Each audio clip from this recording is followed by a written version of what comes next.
Okay, we're at 213. We're 13 minutes into our roux. We're cooking at 5.5 on the burner. I preheated the oil at about a level 4 for about 15 minutes before we got this thing started. So we have 1 cup of safflower oil, 1 cup of all-purpose flour.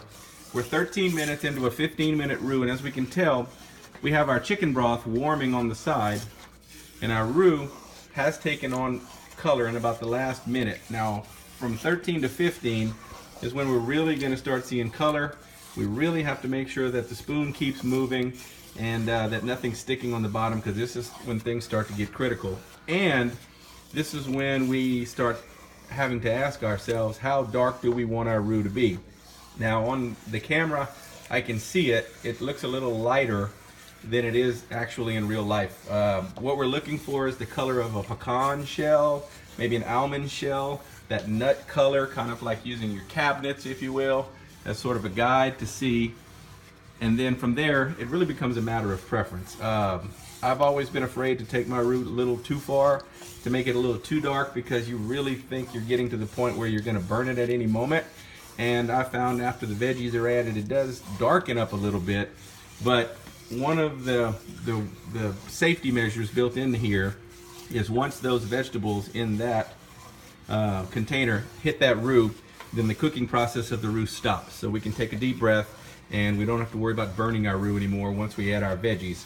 So we're at 214, and again, the color I'm looking at on the camera is actually a few shades lighter than what it looks like in real life. But if you back it up a step and you compare the cabinets to the roux, we're getting some color there. And if you look at the chicken broth, we're actually getting a little darker than the chicken broth. And the other thing is to warm your chicken broth. You can see the steam coming off because we did fresh cut vegetables, and as I was telling Luca, if you put in frozen vegetables, it brings the temperature down and you have to raise the temperature back up. And if you don't warm your chicken broth, then you bring the temperature down of everything you're doing. All right, so we're at the 215 mark. That roux is actually taking on a nice rich color, and we're gonna probably let it run through 15, and then after it runs through 15, Luca's gonna get these veggies put in here, and we're gonna shut down the cooking process, and that way we can take a step back and take a little sigh. So again, it does look a little darker in real life. I don't know if it's the fluorescent lights of the kitchen that make it a little lighter on camera, but we're getting pretty close to color that I want.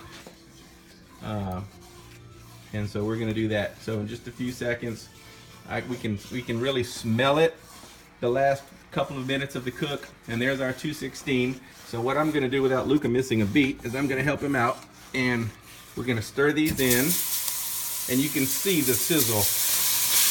All right, stir those. And once you get these stirred in, I'll turn my fire down just a bit. Stir it up, stir it up, stir it up. And what's happening now is, now that we've added the vegetables, are absorbing a lot of the heat from the pot, and we really reduce, if not eliminate, the risk of burning our roux. So Luca's mixing that up real well, and all that's gonna happen now is we're gonna keep these vegetables in here for about 10 minutes so we can get them wilted, and we're just gonna stir them about every minute or so. And then after that, we'll continue on with our recipe. But basically just wanted to show you guys the most critical part of any gumbo, which is making the roux, because that spoon cannot stop moving. And if you see the spoon, Luca holds it up for just a second, it's a flat bottom spoon, and you need that flat bottom to keep the roux off the bottom of the pan. If you use just a regular wooden spoon with a rounded edge, you're not scraping the bottom of the pot, and you really risk burning. So that's about it. All right.